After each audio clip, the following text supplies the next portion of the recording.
The sad story of a man named George Wilhoit who was forced to raise his two infant daughters on his own after his wife was murdered. But in an unfortunate turn of events, George never got the chance to raise his daughters because he was accused of killing his wife. George spent the next 8 years in prison rotting away until new evidence found that he was innocent of his wife's death. To this day, George still suffers from his experience mentally and financially. Unfortunately, there are many sad real-life stories just like this. The death penalty must be abolished to ensure that we are not killing innocent people while wasting taxpayers' money, and because no one has the right to take someone else's life, even in the name of justice. According to Amy Sullivan's article in Time magazine, taking someone's life in exchange for the life they took is not right. The U.S. can't be a champion of human rights if we are killing people in our own backyard.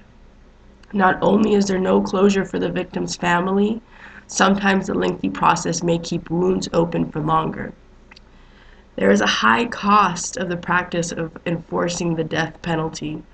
According to the article by Natasha Minsker, The Hidden Death Tax, the secret cost of seeking execution in California. The trials for death penalties takes many years for all appeals to be filed and actually tried in court. There's 4 court cases that have to be tried before someone will actually be on death row. And the defense will try to stall as much as possible for their client based on their own morals. While it may seem the defense is wasting the taxpayers' money, they're hoping to get their client the justice they deserve.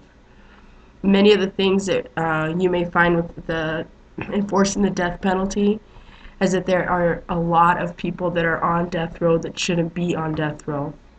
According to the Death Penalty Facts by Amnesty International, published in February of 2012, that there are many people that are on death row that actually are later on acquitted. Even after their death, people are still pursuing the fact that they were innocent.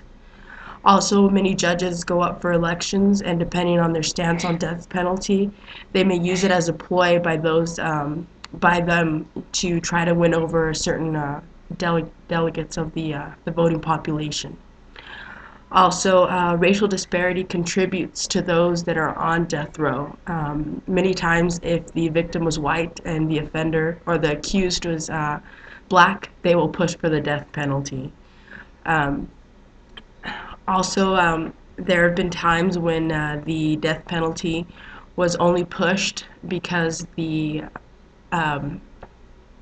person that was actually involved in the crime happened to be of an African American descent. Whether they were the victim or not, they actually don't seek the death penalty usually in those.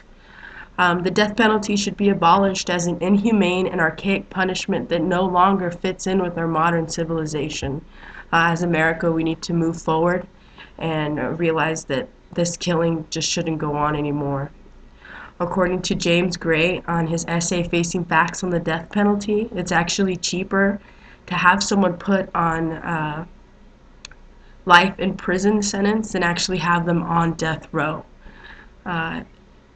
When we are facing our current economic status here in the U.S., any way that we can save money and actually save lives at the same time is something that we should see as a solution and not something that we should continue to carry on in this country.